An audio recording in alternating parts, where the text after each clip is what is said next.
Sinpo TV kembali hadir bersama saya Jihan Nabila dalam berita pilihan selama sepekan.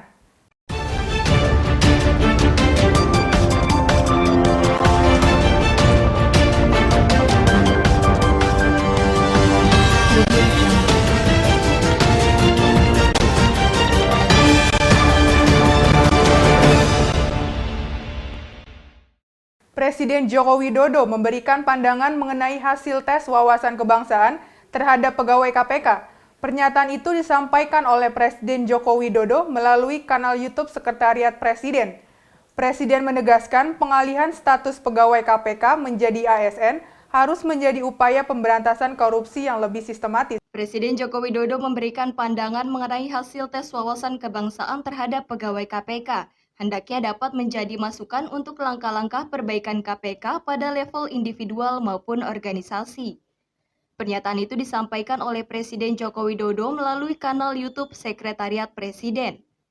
Dalam pernyataan itu, Presiden Joko Widodo juga sependapat dengan pertimbangan Mahkamah Konstitusi dalam putusan pengujian Undang-Undang Nomor 19 Tahun 2019 tentang perubahan kedua Undang-Undang KPK bahwa pengalihan status pegawai KPK menjadi ASN tidak boleh merugikan hak pegawai KPK untuk diangkat menjadi ASN. Presiden Jokowi pun menegaskan pengalihan status pegawai KPK menjadi ASN harus menjadi upaya pemberantasan korupsi yang lebih sistematis. Sebelumnya KPK telah mengumumkan hasil tes wawasan kebangsaan dalam proses alih status pegawai KPK menjadi aparatur sipil negara. Dan dalam hasil tes itu, 75 pegawai KPK diumumkan tidak lolos tes wawasan kebangsaan.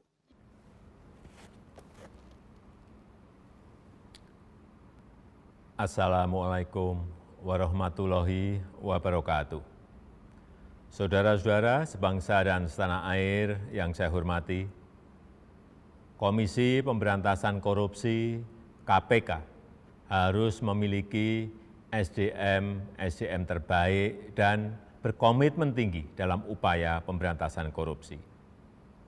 Oleh karena itu, pengalihan status pegawai KPK menjadi aparatur sipil negara (ASN) harus menjadi bagian dari upaya untuk pemberantasan korupsi yang lebih sistematis.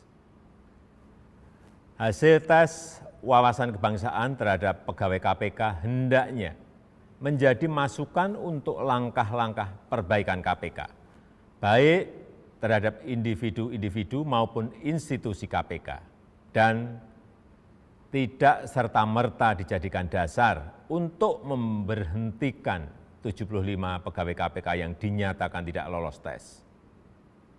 Kalau dianggap ada kekurangan, saya berpendapat masih ada peluang untuk memperbaiki melalui pendidikan kedinasan tentang wawasan kebangsaan dan perlu segera dilakukan langkah-langkah perbaikan pada level individual maupun organisasi. Saya sependapat dengan pertimbangan Mahkamah Konstitusi dalam putusan pengujian Undang-Undang Nomor 19 Tahun 2019 tentang perubahan kedua Undang-Undang KPK yang menyatakan bahwa proses pengalihan status pegawai KPK menjadi ASN tidak boleh merugikan hak pegawai KPK untuk diangkat menjadi ASN. Saya minta kepada para pihak yang terkait, khususnya pimpinan KPK, Menteri Pan-RB, dan juga Kepala BKN untuk merancang tindak lanjut bagi 75 pegawai KPK yang dinyatakan tidak lulus tes dengan prinsip-prinsip sebagaimana yang saya sampaikan tadi. Terima kasih. Wassalamualaikum warahmatullahi wabarakatuh. Sebanyak 75 pegawai Komisi Pemberantasan Korupsi akan melaporkan pimpinan lembaganya. Hal itu dilakukan guna meminta penjelasan terkait surat keputusan pimpinan KPK nomor 652 tahun 2021 mengenai perintah penyerahan tugas 75 pegawai tidak lolos TWK alih status ASN. Sebanyak 75 pegawai Komisi Pemberantasan Korupsi atau KPK akan melaporkan pimpinan lembaganya. Hal itu dilakukan guna meminta penjelasan terkait surat keputusan pimpinan KPK nomor 652 tahun 2021 mengenai perintah penyerahan tugas 75 pegawai tidak lolos TWK alih status ASN. SK tersebut merupakan surat penonjoban terhadap Novel dan 74 pegawai KPK yang dinilai tidak memenuhi syarat menjadi aparatur sipil negara akibat tidak lolos tes wawasan kebangsaan. Penyidik senior Komisi Pemberantasan Korupsi, Novel Baswedan, merupakan salah satu pegawai yang dikabarkan tidak lolos TWK. Novel menganggap SK yang ditandatangani Firly Bahuri itu sangat aneh dan menyalahi aturan. Novel juga mengatakan adanya upaya-upaya untuk menyingkirkan para pegawai berprestasi di KPK, seolah-olah tidak lulus atau tidak memenuhi syarat. Jadi rekan dari Bang Hotman sudah menyampaikan poin-poin yang dilaporkan, dan kami kembali lagi melihat pada ujungnya adalah kami khawatir ini ada upaya penyingkiran yang itu dilakukan dengan suatu pola-pola tertentu yang berlaku dengan sewenang-wenang, dan ada upaya-upaya yang tidak jujur di sana, yang di situ kemudian membuat seolah-olah ada proses yang orang-orang yang harusnya adalah pegawai-pegawai yang berlaku baik, yang berprestasi, justru malah dibuat seolah-olah tidak lulus atau tidak memenuhi syarat. Dari Jakarta, Jihan Nabila, Anju Sitompul melaporkan untuk Sinpo TV. Anggota penyidik KPK Novel Baswedan bersama Direktur PJKK KPK Sujanarko mendatangi gedung KPK untuk melaporkan anggota Dewan Pengawas KPK Indrianto Seno Aji. Novel Baswedan dan Sujanarko mewakili 74 pegawai KPK lainnya yang tidak lolos tes wawasan kebangsaan melaporkan Indrianto Seno Aji atas dugaan pelanggaran kode etik. Saat ini saya sedang berada di gedung Komisi Pemberantasan Korupsi atau KPK Jakarta Selatan terkait 75 pegawai KPK yang dinyatakan tidak lolos tes wawasan kebangsaan atau TWK. Pada Senin 17 Mei 2021, anggota penyidik KPK Novel Baswedan bersama dengan Direktur PJKAKI KPK Sujanarko mendatangi gedung KPK untuk melaporkan anggota Dewan Pengawas KPK Indrianto Seno Aji. Novel Baswedan dan Sujanarko mewakili 74 pegawai KPK lainnya yang tidak lolos tes wawasan kebangsaan atau TWK melaporkan Indrianto Seno Aji atas dugaan pelanggaran kode etik. Novel mengatakan bahwa Indrianto diduga melakukan hal-hal yang bertentangan dengan tugas Dewan Pengawas. Hal itu diketahui karena Indrianto hadir bersama Ketua KPK Firly Bahuri dalam konferensi pers terkait pengumuman hasil tes wawasan kebangsaan atau TWK pegawai KPK beberapa waktu lalu. Menurut Novel, kehadiran Indrianto dalam konferensi pers tersebut merupakan sebuah masalah. Pasalnya Indrianto adalah seorang Dewan Pengawas, bukan pimpinan maupun pegawai KPK. Berikut pernyataan Novel Baswedan. Terkait dengan kegiatan kami di gedung ini, tadi yang disampaikan oleh Pak Sujanarko, bahwa kami melaporkan Profesor Indrianto Seno Aji sebagai anggota Dewan Pengawas KPK.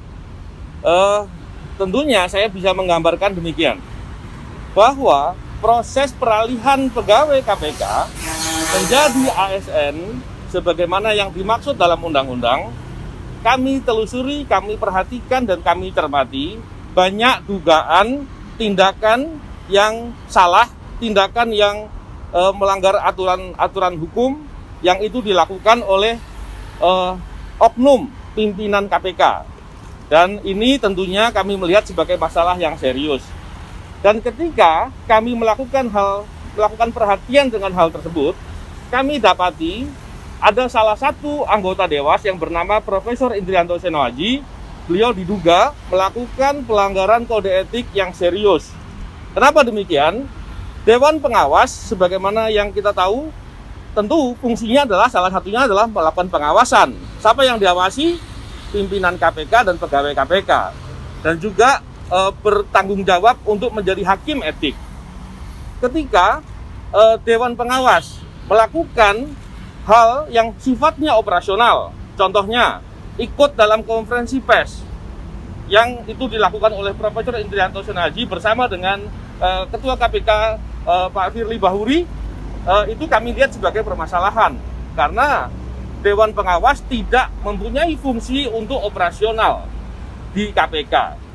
Pak Profesor Indrianto Senoaji bukan pimpinan KPK dan bukan pegawai KPK. Tentunya posisinya di sana menjadi masalah.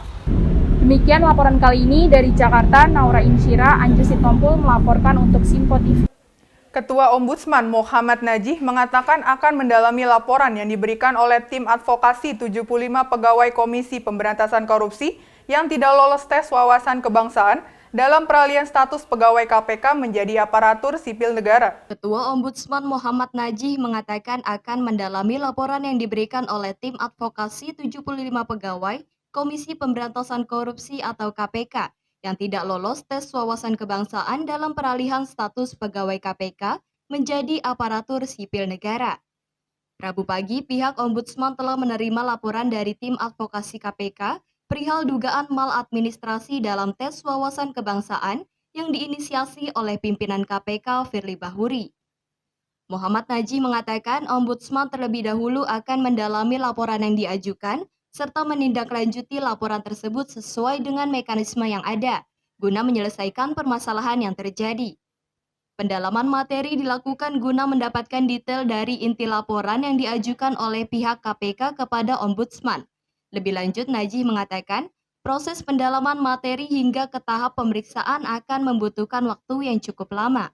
Seperti yang menjadi harapan tadi bahwa kita harapkan masalah ini bisa kita selesaikan dengan tidak gaduh, dengan baik sehingga semua pihak mendapatkan solusi yang terbaik dalam rangka untuk meningkatkan kualitas pemberantasan korupsi. Pak, rencana akan memeriksa pihak terlapor kapan, Pak? Kita akan dalami dulu karena semua laporan itu ada mekanismenya di dalam proses kami, karena kita juga belum tahu detail ya dari isi laporan itu tentang pihak-pihak yang perlu kita periksa. Nah, nanti untuk pemeriksaan selanjutnya akan menjadi kewenangan dari Keasistenan Utama Bidang 6 ya. Nah, mungkin nanti langkah-langkah selanjutnya bisa dijelaskan oleh Pak Robert. Jadi harapannya 1-2 hari selesai itu agak susah ya. Kita punya mekanisme yang tidak mungkin itu ditempuh dengan 1-2 hari. Pak, ini kan yang dilaporkan pimpinan, Pak. Apakah nanti Ombudsman memeriksa pimpinan KPK? Ya, kita belum tahu, tetapi siapapun yang dilaporkan itu kita punya kewenangan untuk memeriksa. Dari Jakarta, Sri Dewi Andayani di Pananda melaporkan untuk Simpo TV. Tim advokasi dari 75 pegawai KPK pada tanggal 19 Mei 2021 telah melaporkan pimpinan KPK ke Ombudsman Republik Indonesia atas dugaan maladministrasi terkait pelaksanaan tes wawasan kebangsaan sebagai peralihan status pegawai KPK menjadi aparatur sipil negara. Advokasi dari 75 pegawai KPK pada hari ini 19 Mei 2021 pukul 10 pagi tadi telah melaporkan pimpinan KPK kepada Ombudsman Republik Indonesia atas dugaan maladministrasi terkait dengan tes wawasan kebangsaan dalam peralihan status dari pegawai KPK menjadi aparatur sipil negara. Laporan ini pun telah diterima oleh pihak Ombudsman, dibuktikan dengan surat yang telah diterima oleh pihak KPK. Dalam pengaduan ini, pegawai KPK yang tidak lolos tes wawasan kebangsaan turut didampingi oleh tim kuasa hukum dan Direktur Pembinaan Jaringan Kerja Antar Komisi dan Instansi Sujanarko. Sebelumnya diketahui telah beredar surat keputusan terkait pembebas tugasan 75 pegawai KPK yang tidak lolos tes wawasan kebangsaan dalam peralihan status menjadi aparatur sipil negara. Di antara 75 pegawai itu, beberapa di antaranya adalah penyidik senior KPK Novel Baswedan dan Ketua Wadah KPK Yudi Purnomo. Hari ini saya mewakili 75 orang pegawai membuat pelaporan resmi terkait dengan proses TWK yang dilakukan oleh KPK. Pengaduan untuk praktisnya hanya ditandatangani oleh 15 pegawai yang TWK. Yang kedua, saya sampaikan ucapan terima kasih yang luar biasa kepada Pak Ketua dan anggota Ombudsman yang telah memberikan beberapa pengarahan, beberapa penjelasan terkait dengan proses-proses yang sedang kita laporkan. Ada yang menarik dari Ombudsman karena Ombudsman juga punya kewenangan untuk bisa memanggil secara paksa dan memberi rekomendasi. Bahkan sebetulnya kalau semuanya punya niat baik, semua pihak punya niat baik, maka proses ini bisa diselesaikan tidak sampai ke rekomendasi. Jadi kira-kira proses ini sebetulnya bisa diselesaikan hari ini atau besok atau minggu depan supaya Republik ini tidak selalu gaduh seperti itu. Jadi tadi kira-kira yang disampaikan oleh anggota Ombudsman sangat-sangat membantu pengaduan kita. Kira-kira seperti itu. Jadi yang detailnya ada nanti laporannya kita sampaikan ke teman-teman sekalian. Dari kajian kita ada banyak maladministrasi yang sudah dilakukan oleh KPK. Baik penerbitan SK-nya, baik prosesnya, baik dari sisi wawancaranya. Hampir ada 6 indikasi yang kita sampaikan pimpinan KPK telah melakukan maladministrasi. Nanti detailnya kita termasuk soal penonaktifan itu ya? Termasuk soal nonaktifan, karena itu nggak ada dasarnya gitu. Dan itu yang juga nanti tadi kita sampaikan ke Ombudsman, perlu juga publik tahu dengan dibayarnya 75 pegawai tanpa boleh bekerja itu sama saja dengan merugikan keuangan negara. Karena apa? Kami semuanya itu digaji dari pajak yang dibayar oleh pemerintah. Bayangkan kalau nanti ada nonaktif sampai 1 tahun, nonaktif sampai 3 bulan, berapa uang negara yang telah dirugikan oleh pimpinan. Dan itu kita sampaikan ke Ombudsman seperti itu. Jadi kira-kira semakin cepat penyelesaian ini akan semakin baik. Nah, yang kedua, ini juga publik dirugikan. Karena apa? Dengan dia nonaktifkannya 75 orang pegawai, kasus-kasus yang ditangani semuanya mandek. Jadi tidak hanya kasus, ada yang bekerja di kerjasama internasional, ada yang bekerja di Biro SDM, ada yang bekerja di Biro Hukum, semuanya mandek. Kira-kira seperti itu. Kalau tidak mandek, paling tidak itu terganggu dengan keluarnya dengan nonaktifnya 75 orang pegawai. Dan itu laporan kepada seluruh pimpinan ya Pak? Nah ini laporannya bisa di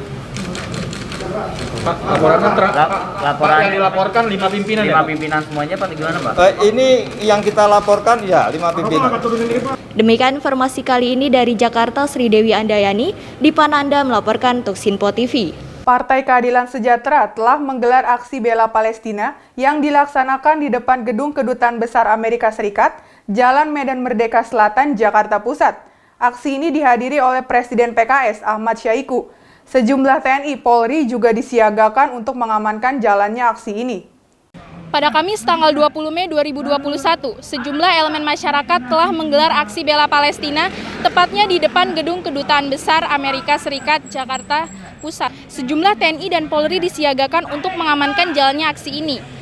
Aksi bela Palestina ini tetap menerapkan protokol kesehatan dengan menjaga jarak dan para peserta telah menjalankan tes genos antigen sebelum melakukan aksi ini. Aksi bela Palestina ini bertujuan untuk menyampaikan dukungan terhadap kemerdekaan Palestina setelah terjadinya serangan yang dilakukan tentara Israel kepada Palestina dalam beberapa hari terakhir. Para peserta aksi juga membawa sejumlah poster dan bendera Palestina, serta diiringi lagu atau yel-yel untuk dukungan pembebasan Palestina dari Israel. Presiden PKS Ahmad Syaiqo mengatakan telah menuangkan protes kepada Presiden Amerika Serikat Joe Biden untuk melakukan koreksi terhadap kebijakan luar negeri untuk dapat menghormati hak-hak masyarakat Palestina sebagai bangsa yang merdeka. Kami juga sudah melayangkan kepada Presiden Joe Biden agar melakukan koreksi terhadap kebijakan luar negerinya sehingga beliau akan mempertimbangkan untuk memberikan hak vetonya terhadap pendudukan Israel. Ya, artinya hak-hak warga rakyat Palestina harus dihormati sebagai bangsa yang merdeka. Demikian laporan kali ini dari Jakarta, Naura Insyira, Halida Dianisina melaporkan untuk Sinpo TV. Kementerian Sosial mengungkapkan telah menemukan data ganda terkait dengan data penerima manfaat bantuan sosial yang tidak terdaftar di Dinas Kependudukan dan Catatan Sipil sejak tahun 2015. Menangani hal itu, Kemensos akan segera memperbaiki data ganda dan data yang tidak terdaftar dengan melibatkan pemerintah daerah dan Dinas Dukcapil Kementerian Dalam Negeri. Kementerian Sosial mengungkapkan telah menemukan data ganda terkait dengan data penerima manfaat bantuan sosial yang tidak terdaftar di Dinas Kependudukan dan Catatan Sipil atau Dukcapil sejak tahun 2015. Menangani hal itu, Kemensos akan segera memperbaiki data ganda dan data yang tidak terdaftar dengan melibatkan pemerintah daerah dan Dinas Dukcapil Kementerian Dalam Negeri atau Kemendagri. Menteri Sosial Republik Indonesia, Tri Risma hari ini, mengatakan dalam data terpadu kesejahteraan sosial atau DTKS harus dipadankan dengan nomor induk kependudukan dan data Dukcapil.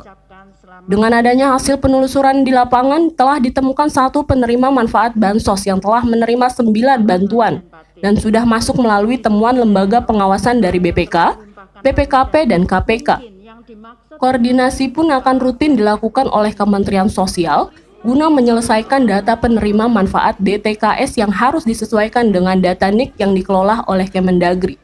Jadi saya masuk itu sejak tahun 2015, itu walaupun tiap tahun itu ada. Sampai kemarin saya masuk, saya ada temuan dari BPKP, KPK, BPK, Kejaksaan Agung kali ya, Kejaksaan Agung ya. Enggak ya. Ya jadi 3 itu, BPKPK, BPKP, BPK. Semua tentang data. Jadi ada data ganda, ada data tidak padan Dukcapil, ada data macam-macam.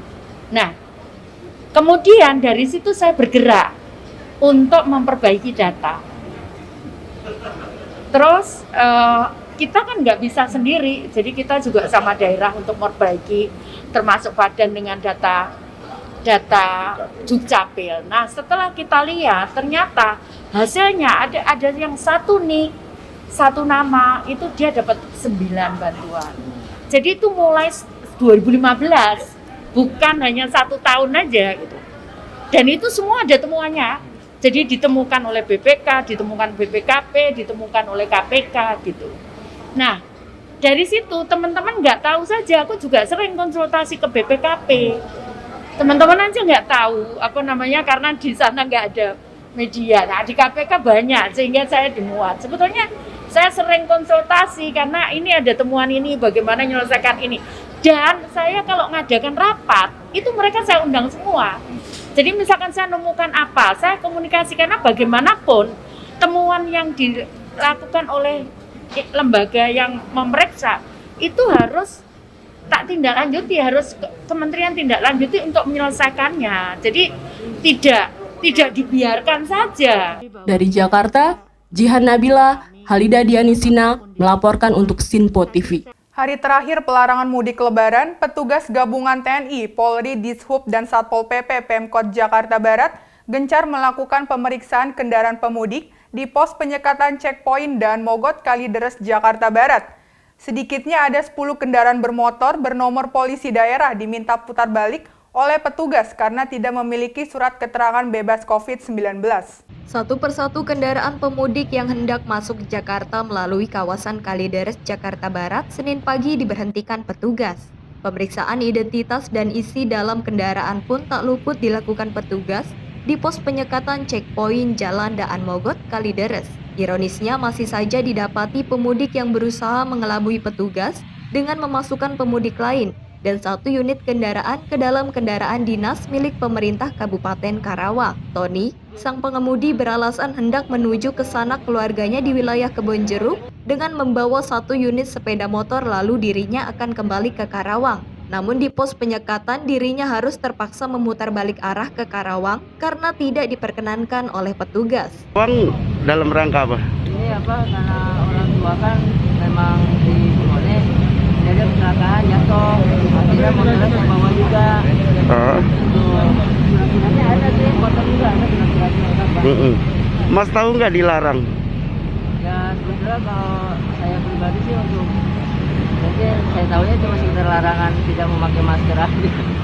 Pemeriksaan para pemudik di pos penyekatan checkpoint Daan Mogot Kalideres, Jakarta Barat tersebut guna mengantisipasi penyebaran COVID-19 dari para pemudik yang baru tiba di Jakarta. Dalam rangka upaya-upaya pencegahan COVID-19, Selain melaksanakan operasi ini dengan sasaran adalah para pelanggar prokes yang tidak pakai masker dan lain sebagainya. Juga penyekatan terhadap para pemudik yang tidak memenuhi persyaratan, tidak memiliki SIKM dan surat jalan, itu kita putar balik arah semula sehingga dia akan kembali ke tempat asal. Sedikitnya 10 kendaraan bernomor polisi dari daerah Medan, Bali, dan Jawa terpaksa diminta putar balik arah oleh petugas karena pemilik kendaraan maupun pengemudinya tidak memiliki surat keterangan bebas COVID-19 atau SIKM, serta melanggar protokol kesehatan, dan diketahui hari ini merupakan hari terakhir pelarangan mudik Lebaran tahun 2021.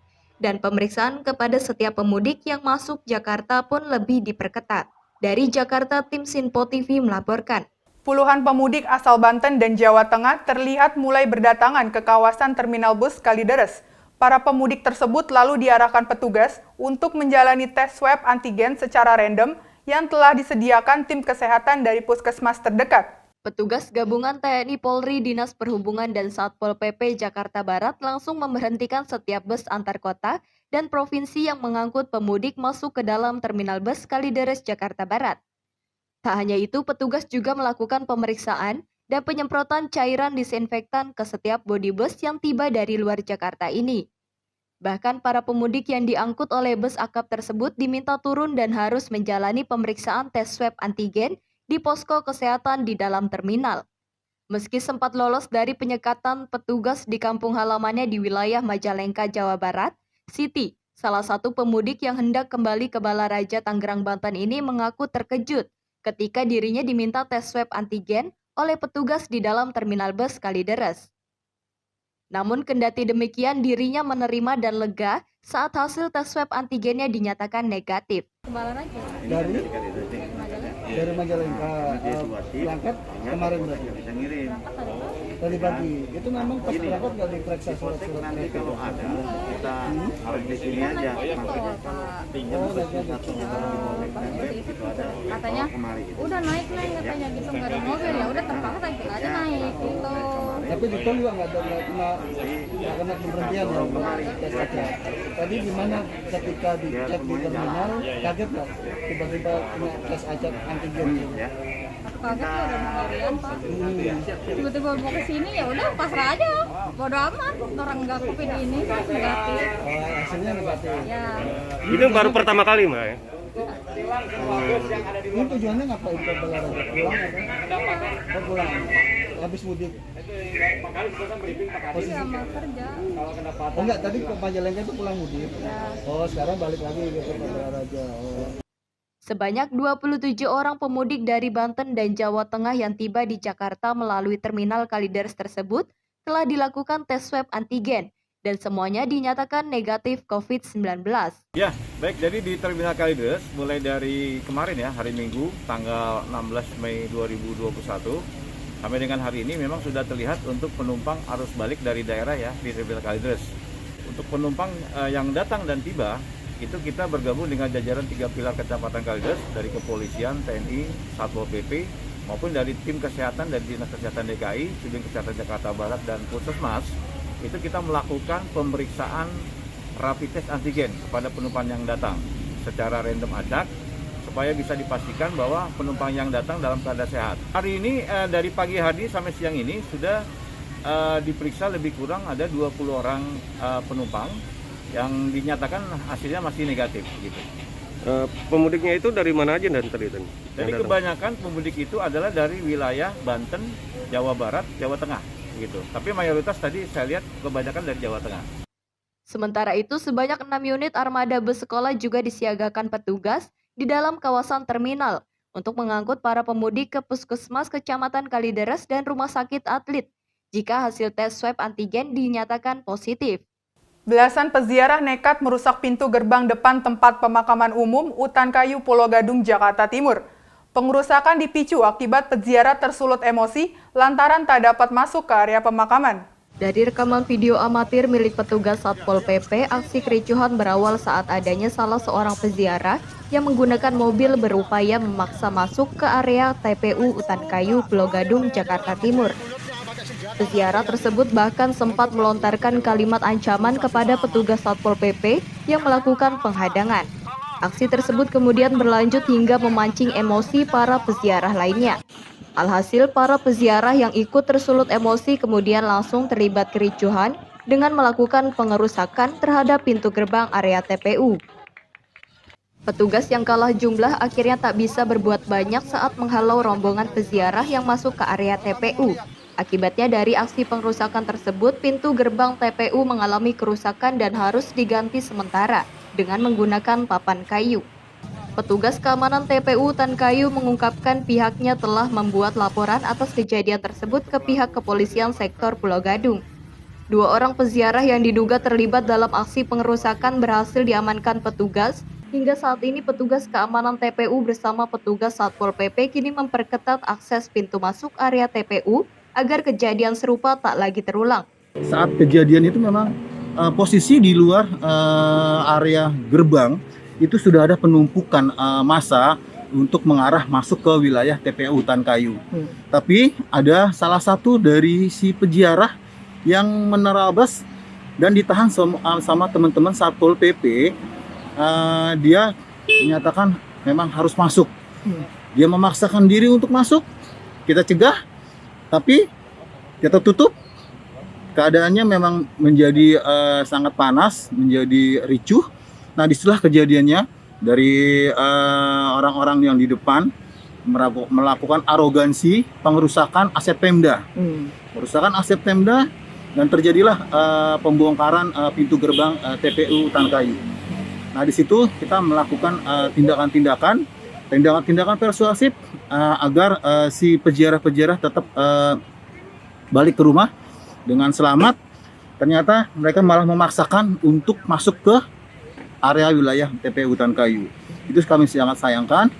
Dan kami di sini sebagai pengamanan sudah menjalankan tugas dengan sebaik-baik mungkin, sesuai dengan arahan pimpinan dari pimpinan-pimpinan kita yang berkompeten di wilayah kita. Alhamdulillah sudah kita laksanakan. Tapi apa boleh buat, semua telah terjadi. Dan hari ini Bapak bisa lihat di belakang kita mengadakan tim lebih ketat lagi, lebih super ketat lagi, dalam artian menindak lanjuti daripada kejadian kemarin agar tidak terulang lagi. Pelaku pengerusakan dari aset Pemda sudah 2 orang, sudah diamankan. Alhamdulillah sekarang masih di kepolisian dan masih proses untuk arah ke hukum. Semalam sudah berkoordinasi pimpinan-pimpinan dari wilayah khususnya di TPU Utan Kayu, sudah koordinasi dengan pihak kepolisian dan kita nanti tinggal tunggu hasilnya seperti apa. Dari Jakarta Timur, tim Sinpo TV melaporkan. Demikian program Sinpo TV sepekan kali ini dan sampai bertemu pekan depan. Jangan lupa untuk terus ikuti berita terkini di Sinpo TV, Sinpo ID, dan media sosial Sinpo lainnya. Saya Jihan Nabila beserta kru yang bertugas pamit undur diri. Selamat berakhir pekan dan sampai jumpa.